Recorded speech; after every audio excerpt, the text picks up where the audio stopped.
Hey everybody, welcome to Surface Level, a show that takes a look at society's expectations and rejects the ones we don't see it for, all from the perspective of three black queer best friends. I'm one of your hosts, Tony, and today, Jordan, Damon, and I are discussing closeted men. Do we take issue with utilizing the term down low in 2021? Do men need to disclose that they are involved with other men to their female partner? This is No Face, No Case. No Face, No Case. All right, y'all. Y'all ready for this one? Last one of the season. I'm going to take y'all on a wild ride. I'm going to take y'all on a wild ride. I'm ready.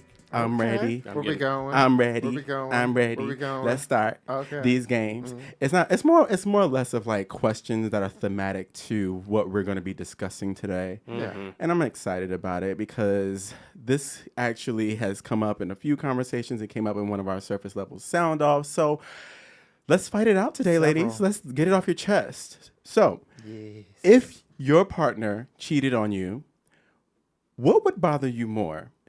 If they cheated on you with a girl or another guy? Damon? Neither. Perfect. Love that. Jordan? By the way, neither wasn't an option, but right. I never thought about that before. I never thought there would be a chance that the person cheating on me would go to a woman. See, that's why it's interesting. So I guess that's probably what would throw me off most, because I would be like, the hell is going on? Right. What's happening? Is this happening? Yeah. So for me, I don't know how I'd feel. I think part of me would be thrown off by if it was a woman. I'd be like, oh, but then part of me also would be like, well, bitch, it was a woman. It's like, it's real fish. So I actually think my ego would take less of a hit if it was a woman, I think, for whatever wild and crazy reason. Oh, okay. So in your initial phase of dating someone and getting to know them, what's your go-to question that you kind of treat like a little bit of a test to see how they might answer it? Jordan? I mean, everything's a test. Okay, it's always a pop quiz when you're dealing with this girl. What do you want to drink? That's a test. That's a test. Where do you want to go out to eat? That's a test. No, I'm just kidding. No, she's not getting kidding. it all. Like when someone says, I'm just kidding, Lie you again. know it's a lie. Just kidding. Okay, well, No I mean, tests. But no. all tests. No, I'm trying to think. What's a test? Or just a question that would, if you really wanted to like get to know them more, and you just have that one question that, depending on how they answer, is like, oh, okay, like now that kind of answers to me the kind of person you might be. Probably questions around how you handle conflict. Okay, Yeah, love that. I'm really adverse to aggression. Okay, Damon, what about you? Go-to question? I don't know if it's a question, but like how open-minded you are. Like, do you have very specific rules about what you think relationships should be, or are we just figuring shit out together? Like people that have very specific rules that turns me off. Okay, so yeah, for me, my new questions nowadays are: do you steal? I ask everybody if they steal. What's your credit score? You can't come to my house. If you steal. How No. much debt are you in? Yes. Are you a scammer? Things like that. Those are my go-to questions now. Oh yeah, I do ask money questions. Yeah. I don't ask money questions. So next, this one is more about disclosing information. So you're at a function with your partner, and you notice that you have an ex in the room and a couple other guys that you have slept with, and I want to know, are you upfront with telling your partner and getting ahead of the narrative, or are you letting the night play out and hoping nothing awkward takes place and you don't get that "who's he" question? Damon? I'll tell them we're gay. I'm always in a room with somebody I've had sex with or dated. That's broad strokes for me. You painting everybody We're gay. So you always been in a room? I'm said that I'm typically, if we have gathered in a group, I would love it. Yeah. I. That's what I'm getting at. I said I. Well, you said I'm gay. So I'm like, so I. do all gay people? And y'all sit up here and play in my face if you want to. And everybody trying to pretend like, oh, no. Jordan, what about you? It depends. I don't disclose every single person that I've had a moment with. I think that But if you're in the room with them and you're with your partner and... It depends. Okay. It really does depend. If I feel like it's water under the bridge and I feel like, that person has been phased out for eons, then I don't feel the need to bring it up, especially if I feel comfortable in the relationship with that person. If I feel like, oh, we're cool, but if I feel like it might be some awkward energy or something that's a little bit more fresh, or just if I feel like something could be less than just friendly and easy and not awkward, I'll talk about that. But I mean, not everybody. No, I just think that's so complicated. I'd rather just tell you. You're gonna hear it from me. I think so. I'm more in line with that thought process, Damon. I rather really be upfront because that's also part of like being friends too. Is I'm able to just tell you like, girl, all right. So one of my exes is in here. I slept with this one, that one, and third. I just want you to know because it's gonna come back some way, shape, or form, and it might not be from those people. It might just be from the messy girls around us. You think that gonna be like right? You think it's water under the bridge until that messy queen come out. Right. See, so that's the sad part. But flip the script. If you're at a function and with your partner and they have people in the room that either they've been in a relationship with or they've slept with, do you want them to, like, what's the expectation? Are you hoping that they would be upfront with you, or are you just giving, okay, I'm around a bunch of girls you slept with and you ain't bitch. Now, what do you think about that, Jordan? I think it's the same. I think that if it's an ex, I want to know. If it's something that is, relatively recent, I want to know. And if it's a potential, messy situation, I want to know. But if it's something that's going to be just like I just feel like sometimes it just doesn't matter. The person that you had the interaction with just doesn't matter. And I don't know. So I think that what I'm trying to say is that on both sides of the coin, I think the majority of the time, I think the disclosure is the right thing. But I think there's some instances where it's just kind of like, it's not a big deal.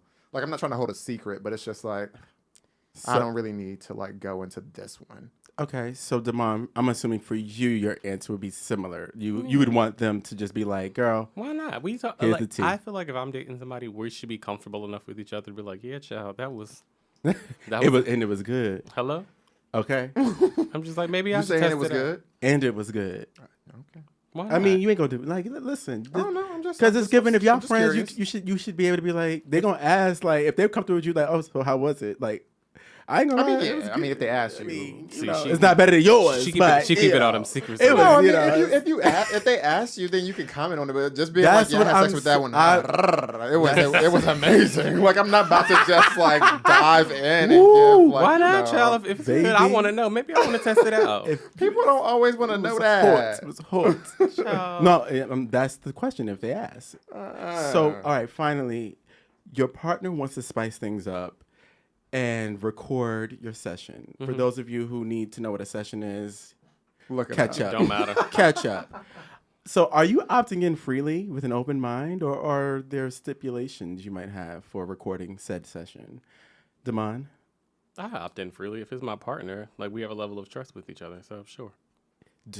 Okay. I'm picking up what you're putting down, Jordan. I would do it if I had the trust. But like, I feel like it takes me a little bit longer to get to that level of trust because I've had I've had content captured by someone who I thought I trust, and it made its way back to other places. Oh, baby girl. Like my family. Ooh. I mean, it wasn't sexual; it was a kiss. But that's why for me, I'm a little bit more reluctant. Like, let's shoot the video now. Let's shoot the video, but it's gonna be on my phone. I'm going to have all the rights to it, and when you want to see it, you can see it. But I don't want it living on your phone because you know the girls until you don't. Okay, you got to keep it on the down low. Listen, keep those videos on the down low, Tony. I'm gonna keep them on the down low, child. I was about to start singing the song, but I realized we can't sing that artist no more. Who was that? I thought it was Keith Sweat for a second just now. Keith Sweat? No, it was not Keith Sweat. Nobody. That's what I was actually thinking about, for real. Anyhow, let's get into the topic at hand, Damon. All right. So this topic actually, as Tony mentioned, came up A bit in one of our surface level sound offs for Not Your Gay Best Friend. 2 of them, actually. Didn't it also come up in the music one? Oh, About yeah. like download or So we wanted to kind of broach the topic, and I think a good place to start is kind of where we like played around with the idea before, but do we take issue with utilizing the term down low in 2021? Jordan. So, if I can be specific in this answer, I didn't take issue with the term down low until we started actually talking about this episode in a critical way. Yeah. For me, down low was sort of like the term wife beater, you know, like the clothing.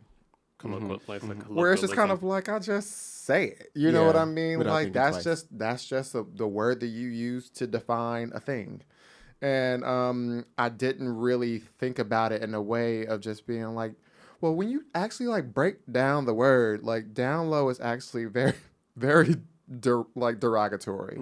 Like it's the opposite of low down. So like it's it's such a simple thing, but yeah, no, I think that before we actually started preparing for this season, I didn't have any issue with the term itself. No. Tony. So bear with me because I have quite a little bit to say about this. Child, we're gonna be here all night. So get the pillow. I actually never thought about it, like Jordan saying, until recently when we discussed the fear of Black women, when sometimes they feel deceived by a guy who is, you know, using them as a beard, which is true. And I think that because of the fear of HIV and AIDS and the association with the disease with men who sleep with other men, that women also feared that too. So after examining the issue, I now see how the term is problematic. And I actually read an article that spoke about the term being problematic because it's used to place blame on men who are presumed to be gay. And it can lead to the criminalization of men living with HIV who might not disclose their status. And beyond that, the article said that it's a myth, you know, the down low man spreading HIV to Black women, it has been debunked because of studies. And they've showed that down low men aren't actually fueling HIV among African American women. And I think that we often forget that sexuality is fluid. But there's a different level of anger that comes when when a Black woman, or women in general, but I'm talking about Black women specifically, find out that their partner cheated on them with someone of the same gender. So that's why I asked that question in the game we were playing earlier. Like, would you be more upset if it was another guy or another woman? Yeah. And so to that, I say, like, your homophobia is showing. Damon. Well, now everybody want to come around the corner after they got. It's no corner to come around. They were hollering at me on the surface level sound No, off. but don't worry, Damon. we're gonna go down the street later on in this episode. Oh, we definitely gonna go down the street. We're gonna go down the street, baby. We're gonna drag it back and forth. Hello. Because I still have other thoughts, but I did some research, you know, and I didn't have research when we did that surface level sound off. But my answer is not too far off from what we talked about on that sound off. Your answers sound real different these days. Okay. But I absolutely have an issue with the term. The term is tied to stigma around the HIV and AIDS crisis, demonizing men who either have sex with men, queer men, anything in between, and kind of blaming them for the high rates of HIV among Black women. And I was just, again, doing research, and a CDC study found that heterosexual transmission is the leading cause and source of HIV and AIDS transmission among African American women of all ages. And then furthermore, heterosexual. Yes. Like not. Okay, yeah. But that just means like that's what a woman having sex with a man, right? Yeah, with a straight man. No, heterosexual women who identify as heterosexual, Yeah. who have often, because of the stigma and the idea of the down low, blamed, quote, down low men for their high HIV rates within that community. Yep. That's not actually the case. The case That's is what I was saying heterosexual women having sex with other heterosexual men is the key. There we go. Exactly. And that's what I was talking about. Cause for the high HIV rates within that community. The myth Well, was I'm debunked. interested in the methodology of that survey, because are these air quote heterosexual men identifying as heterosexual men but not heterosexual men? Like, isn't that the conversation Are they we're lying having? on the survey? No, that's Yeah. not the conversation we're having. Like, why do you keep trying to stigmatize men so much and saying that I think everybody's that's a I'm valid- not. Yeah. I'm just That's curious what the methodology is. Just because I feel like anybody can check something off on a. And like, what is your need to either doubt it, other than the fact that you've been told year and year and time on time that everybody's hiding and therefore they're doing this to black women? Right, why aren't because you because challenging it? I found the same research. Like Damon has the statistic to go along with what I found in an article that said the same thing, that the myth was debunked that queer men are spreading or queer black men or queer men in general are spreading HIV to heterosexual black women. So I just think it's a fair question that if what we have been talking about in the past is, men who are I guess saying that their sexual orientation is heterosexual but living in a different life, having sex with heterosexual women. Well, when you're doing a whole research study, I think they're not even doing the study. Like those girls are not. You might have a couple outliers, but by far and large, I'm sure the studies are Right. Like, I think you're trying to like pinpoint this one evil man that's hiding behind and lying to everybody, and he like No, the studies are a lot of times they're anonymous. I'm just curious. So why are you relying on an anonymous study? Like Yeah. your name's not attached to it. It's just you're doing the study. Ain't nobody about to find out nothing. There's no need. And furthermore, I think it goes back, ironically, this is our last episode for the season, but to the first episode of this season, where we were talking about the idea of HIV and AIDS and how people contract it, no matter what it is. It's the onus of people participating in sex to either protect themselves, to do whatever they need to do so that they are not contracting. Yeah. I think we're putting too much of the onus on, say there is a person who is having sex with other men and they have contracted, but like if you're having sex with someone, you contract, the ownership and the discussion needs to be around your sex practices. 100%. Not on trying to demonize someone else because they may be in some place in their queer journey and it's easy to say that they're a bad person. Right. Yeah, no, and just to be clear, I do agree that it's 100% the person's responsibility to protect their health. I was just curious of the methodology of the study. Yeah, I'll send you the link. So do we think there's a difference then, thinking about these terms, between a person who's, quote, DL or a person not being out yet? Tony? So this is a tricky one. But I do think that when someone is deliberately dating women for the sole purpose of having the public perception of being heterosexual, that's different from someone that's just not out yet. Because if you're just not out yet, cool. But that doesn't give you a license to drag anyone else into your shenanigans. And if you have no real intentions of a relationship with a person, then why put on this show and, bring someone else's life into the fold? So that's my thing. But I do think that I don't know. It's a very, that's why I say it's tricky and it's nuanced because it's situational in my opinion. So I'll leave it at that. Jordan? Yeah, I agree. I mean, I associate not being out with, I guess, not publicizing or making public what your sexuality is. I think that you can, not be out and still be in a very healthy queer relationship. But when I think about DL, it's what Tony said. It's the deceptive part. That's what I attach to it. Mm-hmm. Damon. Yeah, and I think that's what we were talking about in our sound off, where my views still remain the same on that. Yeah. And I think it was getting lost because we didn't know that was going to be like such a hot button, but it was. But I think now we get to have like an actual conversation after giving it some thought. So Yeah. I completely disagree with both of you. Oh. I think that coming out, not coming out, whatever is can be a quite messy process. Wait, hold on, because I want to challenge that. Can I? How you gonna fucking Wait, challenge me? I have to wait. say- No. Did I interrupt you? I want to wait, but I want to ask the question. Tony, What do you? Tony, I didn't say anything. But what do you disagree with? Because Your answer. I'm talking about if you're using a woman as your beard, do you disagree with that? I think we gotta hear what he You have said. to listen to what I'm saying. Okay, first. no, I just want to make sure that you heard what I you said. should be quiet. Okay, no, you should say what you need to say. I'm trying to. No, because that was. I'm trying to. Go ahead. Are you done? Thank you. Are you done? No, I'm not actually. Okay, well then start. What I'm saying is that coming out or not is a very messy process. And I think that we're forcing people into this idea of like this binary where either you're in the closet or you're not. And if you're still in the closet, that means that you either have to be living a secret queer relationship or you just have to be non-committal at all. And I think that it dismisses the fact that one, you can be a queer person in a relationship with a heterosexual person, and that still be a positive exchange and interaction that you all have. Like, I think that you are like, it's like making relationships too small and too simple to say that every queer man that has in some way interacted with a woman was using her.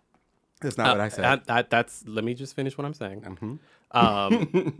And furthermore, I think that, like a friend of mine always says, like we have to remember who our enemies are. Like when we think about, like let's take the very specific example of the man who is in the relationship and maybe he knows for 100% that he is a gay man. Let's not even say queer, a gay man, and he's still dating a woman. We are demonizing that man, but we're not talking about the systems in place that make him so afraid to come out, losing his family, losing his job, maybe because so many people are not queer affirming in America. Those are the types of conversations that we're not having. So yes, maybe that person is being a bit selfish in trying to protect who they are. But really, are they the actual enemy, or is it the society we live in which that really fucks with that person's mind so much that they're that afraid to be who they are? Listen, all of that is valid. And I think that we're going to get to that in one of our upcoming questions, I think, because I do have a point of view on that. And I think there is a lot of systemic, it's a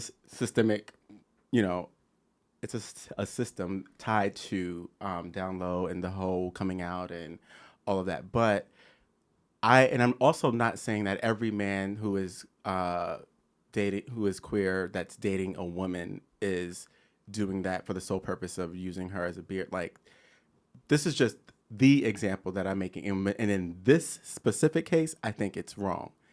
What you're saying, I agree with. You can think it's wrong, but it doesn't mean that it requires its own silo of things. I don't think, I'm agreeing with what you're saying, though. I think both can exist. I think that it's wrong, but I also think that there is a system in place that there are a lot of reasons. But what as I'm to saying why. is that person that's doing the thing that you think is wrong is still just another version of a person who hasn't come out yet.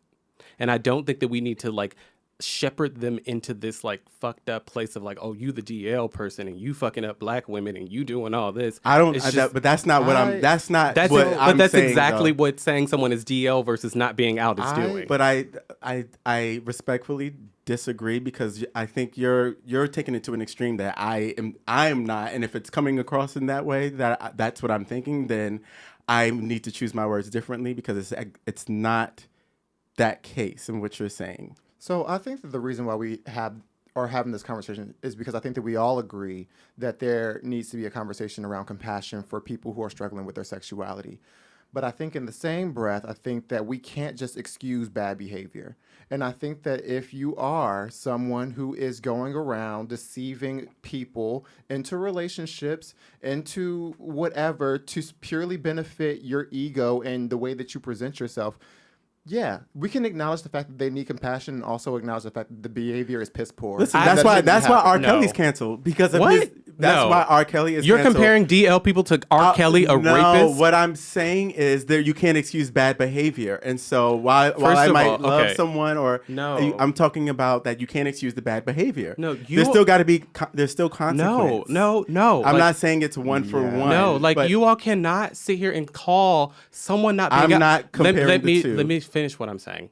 It's not just, oh, this is bad behavior, or I'm intentionally being deceptive. Like when people are in whole systems that make them feel fucked up about who they are, like they need that, help, right? That people need help. And I agree. And furthermore, I agree. Furthermore, I think demonizing men who have sex with men to think that because you are a woman in a relationship with someone who your relationship devolved because that person was attracted to men, like that person's terrible. Relationships devolve for all types of reasons. Relationships devolve because people cheat, because y'all don't fucking like each other, because y'all are going to move. And just like all those things, getting to a point where it's just like, oh, actually my partner is queer or my partner is gay is another reason that relationships devolve. And I don't think we need to continue on this like stigmatizing people because I don't think that anybody is saying that the people who do these things are terrible people. You just called them piss poor and all types of things. The behavior is piss poor. You need to listen. The behavior is piss poor. You need to listen. Even if it comes from a system. No. You're not listening. You're omitting parts of what I said. No, guys. Yes. Hold on, because I Go ahead, Jordan. Finish. So what I'm saying is that, a single act does not make you a terrible person. But what I'm saying is that we can acknowledge the fact that the behavior is piss poor. The act of what you're doing, the deception, that is piss poor. That should not be normalized, and we should not try to act like that's something that we should be okay with. That's all I'm saying. There needs to be accountability for that behavior. Now, yes, we can still talk about at the same time, we can talk about the things that contribute and lead you to a place where you make these bad decisions. Just like we could talk about, why did you cheat? Mm-hmm. Yeah, wait, great. We're talking about the fact that you did cheat and that's a bad thing and that was a bad decision. But like, why did you cheat? Yes, we can have both of those conversations in tandem. But what we can't do is say that we're not going to have any conversation about the behavior that's happening or acknowledge the fact that the behavior is not great behavior and that it should not be repeated and people just should not be doing it. Right. I think that you all are doing a disservice to all of the things that we talk about in relationship to compassion for people on this podcast. I have compassion. Listen to what I'm saying. To all the things that like we speak with so much fucking nuance around why people make the decisions they do. We spoke with nuance around abuse. We spoke with nuance around HIV and sex work. We spoke with all this nuance. But then when we're talking about people that enter into dating situations that may not be exactly what they think it should be,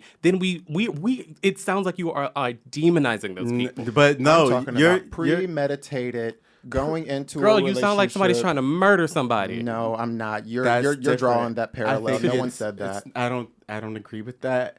And I think that you can have both can exist. It's not one or the other. What I'm saying is there needs to be a conversation around acknowledging that the behavior is bad while also acknowledging that there are systems as to why the behavior is occurring at all and the person needs help. I'm not saying throw them under the jail. I'm saying get them the help that they need to get because of what they've gone through, the trauma, everything that has led up to the decisions they're making, while also saying those decisions they're making still deserve to have a conversation as to, like, it's not...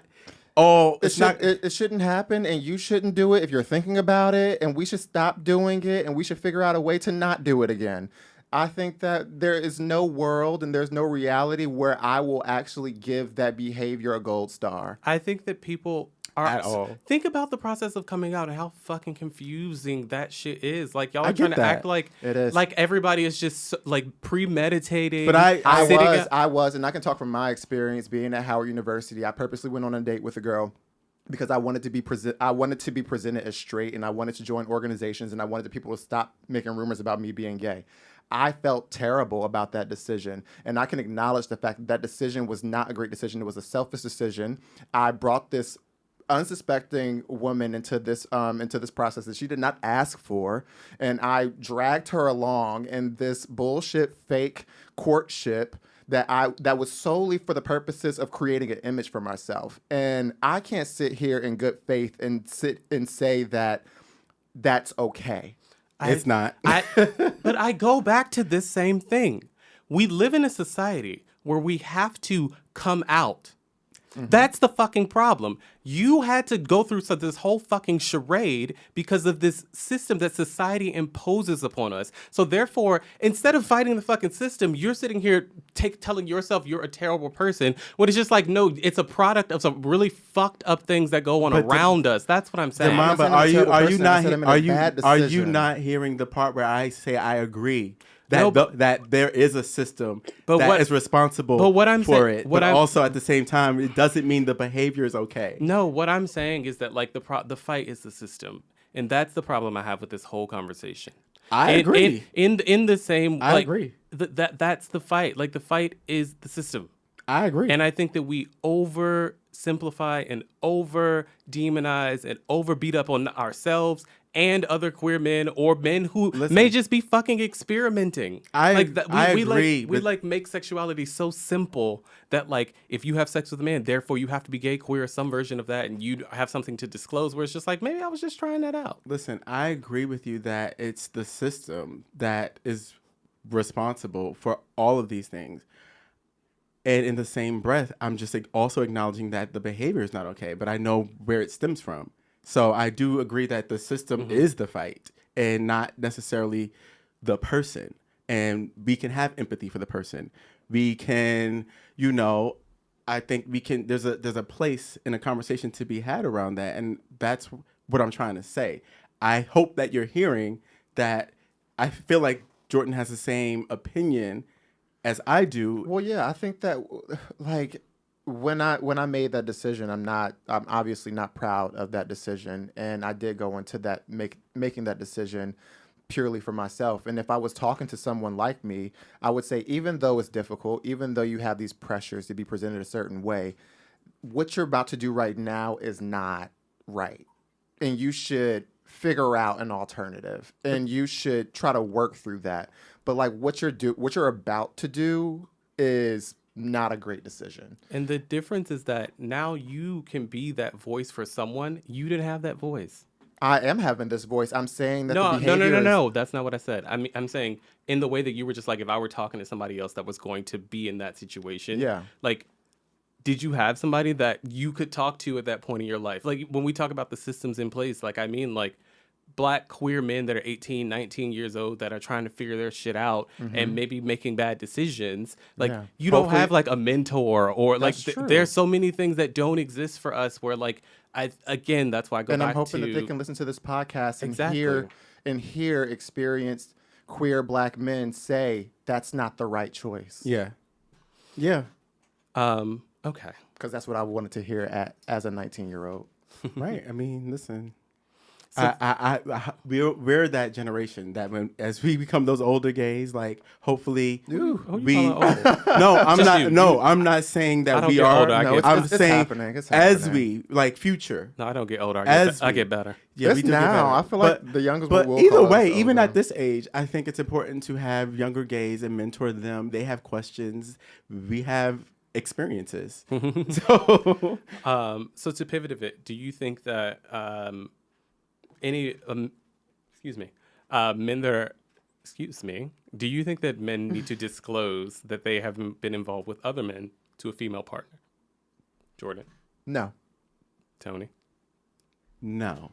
And I only say my it's a no, but in this scenario that I'm about to mention, I think it's a little bit different because I think that they should only disclose that information if it's a conversation that they're having, like getting to know a partner, getting to know someone else, and they're asked directly and they're having that conversation. Right. And then you can even then still decide that you don't want to disclose that information. And, the female partner can do with that what she will. Right. Even if, and that doesn't mean, because you're not disclosing the information, doesn't mean that you're sleeping with men. Right. It just means that it's none of her damn business. Because, I mean, you better believe these women are not just being like, I kissed a girl and I like it. Right. They may have that privilege. Right. They're like, oh, it was fine. Right. I might do it tomorrow. I agree with you, Will. And I think there's a lot of value in if someone asks you a question, looking them in the face and saying, I don't want to disclose that information. I love that. That's called growth. I mean, it makes me think about that. I'm not sure if you guys remember this episode on Insecure when Molly was dating this guy and everything was going great. And then at some point he disclosed to her that he had a sexual moment with a guy, but that he didn't. But that he didn't like it, and that he would. He pretty much was like, "It's never happening again." I explored and it. She never looked at him the same, and she could not bounce back. She could not unsee it. And furthermore, I'm just like, that's why it's none of your damn business. You can't handle the truth, okay? And that's why Molly lonely as hell. So then within our own queer community, oftentimes men who are not open about their sexuality are kind of fetishized. among some of our queer brethren. Why do we think that is, Jordan? I think that there's like this allure of, maybe you had a crush on the straight guy when you were growing up, and who knows, maybe you was the gay guy who was like ostracized, and now you get to like have your fantasy with like I'm doing air quotes right now, with the straight guy of your present life. I think that it's sort of like an accomplishment, or a conquest, if you will, for certain people who are trying to heal the trauma from years past. Yeah. I think that has a lot to do with it, and also I just feel like, just generally, the damn country and the world prioritize masculine energy, and Yes. I just feel like, everybody wants a little piece. Not everybody, obviously, but I feel like, a lot of people want it because that's what's desirable, not necessarily because, it's going to make them the happiest. Tony? So I think that like these so-called down low, I'm not just going to say it, girl, down low, until we have the other word. What's the other word? There is What no is the other new word. Should we There's no make, other should we word. There make is one? no, we should not. But we have a platform. No, we should absolutely not do that. We should say Nothing. We should say men I'm who are just not going out. for the sake But of it's this. not just men who for are the not sake- out. It is men who are not For the out. sake of this conversation, I'm just going to say down low. So these so-called down low men are stereotypically like more masculine presenting, right? They pass for straight. And a lot of gay men are obsessed with masculinity. And I think that is absolutely a thing. And so, but I also think that there's a thrill factor. And I think Jordan was kind of alluding to this, like the conquest moment of it all. But some people get a high off the idea that a man who is not openly gay may have a girlfriend, maybe have a wife, might be married, may have a whole family and living this double life. There's something to be, The other woman. to be the other woman. And I Tell think the that story. there's a kink in that. And I'm aware that kink exists, and it's very present today in 2021. So I absolutely think that the fetishization is here to stay, and it's because of those things. It's not going anywhere. It's just like on the Pay for Play episode when we talked about like, Sex ain't going nowhere. sex ain't going a goddamn place. No? You know Well, you- know better than You can most. stop having sex if you want to. Do I know better than most? You know better than most. Tony? You know better than most. I actually don't have anything to add to that. It's like our own weird issues with masculinity. I'm going to switch the last question because I think that, yep, I am.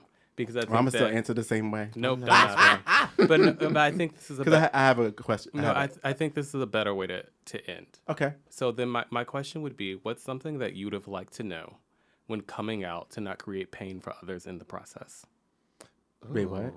What's something that you would have liked to know while you were coming out to help to stop? To prevent you from creating pain for other people around you in the process. What would I have wanted to know? I think that I would have liked to know just how happy I was going to be and how relieved I was going to be by coming out. Mm-hmm. I think that I was deathly afraid of coming out. My mind went to the worst case scenario, which I don't know why, because I come from a very loving home. But, you watch enough Lifetime movies and you think that you're about to get kicked out, Right. you're about to be homeless. And that's a reality for a lot of queer youth. So I'm not trying to make light of that. But I think that I was definitely afraid of it. And I think that if I would have just known how much easier my energy was going to be, like the day that my mom, found out that I was gay, like honestly, like I felt so light. I could run a marathon that day. Like I felt like I was carrying this like this anvil on my back Yeah. for as whole long as life. I had a mind. And I just wish that I would have known how much support that I would have got from my friends. And, obviously there's going to be some people who don't fall in line and support you. But honestly, Fuck them that's people. great. That's great information for you to Right. move forward. But I just wish I would have known how liberating it was going to be to come out, and that I didn't necessarily need to do all those things to drag other people into my big house of lies to protect what I thought that I wanted, which was not what I wanted in reality. Yeah. So for me, I wish we had the last question because You can still say what you would say. I have a lot to say about that, and I took the time out to build a response for it. Surface level sound off. Because this question to me is different. It doesn't hit the same because I didn't have like this fear of coming out, and it was different for me than it was for you guys. But the only thing that I can draw parallels to is talking about coming out with my status as being HIV positive. Mm-hmm. And for me, getting on the other side of that, I felt the same way that Jordan felt about like, I wish I had known that 10 years ago. Yeah. And, but I think that things happen when they're supposed to. And the time, like, I couldn't have asked for a better platform or time to put that out to the world and let the cards fall where they may. And I definitely know what Jordan's talking about, that anvil, that moment. I love that analogy because that's what it feels like. I was heavy, baby. Yeah. You need to lose some weight. I was heavy. And humanity can really surprise you sometimes. And you're just like, wait, maybe the world isn't that damn cruel. Right. And I think, listen, everyone puts on this shell, right? It's all fine. But when you allow yourself to have that vulnerable moment, it's like leaps and bounds and exponentially like a better experience or more positive experience than you ever thought it could be. And then this is what happens. Like after you come out as gay or if you are HIV positive and once you put that out to the world, then it's given like, now the girls is given, like, it's not a big deal no more. It's like, what else? Yeah. Right. And you're now like, what? Right. It's Right. It's like Azealia Banks on Breakfast Club. I feel like you make music for gay people. I do. I do. What now? What else? Yeah. What now? Like, what now? I love that. Yeah. The one thing I would say, and I was thinking about it as I like surprised my sisters here and swapped the last question out. But the thing I kept thinking about, I wish I had thought of the world being less binary. I think that even when coming out, it was like, okay, I was straight and now I am gay. And I think now and Full 180. Exactly. And now I identify as About face. right. I didn't identify as queer. I think much more complex about the relationships I have with other men, relationships I have with women, whatever relationship I have with non-binary people, trans people, etc. And I think the whole spectrum of queerness and all the things that it embodies, all the things that it means, all the experiences that you can have personally in relationships, sexually, whatever it may be, would be something that would have made me more open-minded, wanting to continue to learn earlier. And that's something that if I were to speak to myself, I don't know, 12 or so years ago, that I would have really wanted to know that like the world isn't as binary as I thought it would be. And one button on that I didn't get to say was that life goes on. Hello? It really does. Life goes on. She keeps going. And when you say what your trauma is or whatever it is, you realize like, oh, bitch, like I feel like ain't nothing I can't do now. Ain't no stopping me now. And also, it's my story. I told it, and now you have ownership of it. Right, and that is the liberating part. Yeah. Yeah. Honestly, this last question and response is everything that Surface Level is about. And on that note, that is all the time that we have this season. Let us know your questions and comments on Instagram at Surface Level Podcast or our official website, surfacelevelpodcast.com. You can watch our responses in our new video series of this season called Surface Level Sound Off on Instagram and YouTube. We will be back next week for, you know what we do.